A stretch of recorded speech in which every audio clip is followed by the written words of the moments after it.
Après le renvoi de l'affaire ce 30 décembre 2019 à cause de l'exception liée à la composition du tribunal militaire soulevée par les avocats de la défense, l'audience du tribunal militaire permanent de Conakry a repris ce lundi.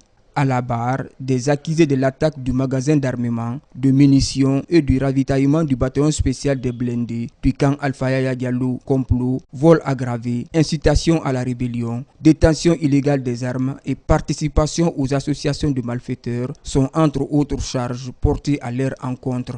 Aujourd'hui, nous avons le temps de défendre les militaires devant le tribunal militaire. Ça, c'est réconfortant.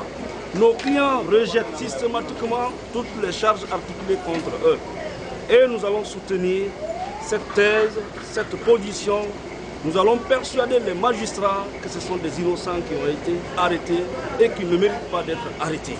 Pour la clarté des débats, le ministère public et la partie civile se sont opposés à la demande de mise en liberté formulée par les avocats de la défense. Nous, partie civile, nous avons émis un avis défavorable tendant au rejet de la demande de mise en liberté présentée par les avocats de la défense, parce que nous avons estimé qu'à l'état actuel de la procédure, la mise en liberté du capitaine Al-Khalifa Touré constituerait une entrave à la manifestation de la vérité. Fruit de la réforme du secteur de sécurité, le tribunal militaire est une institution qui a pour charge de juger les militaires et leurs assimilés dans un procès.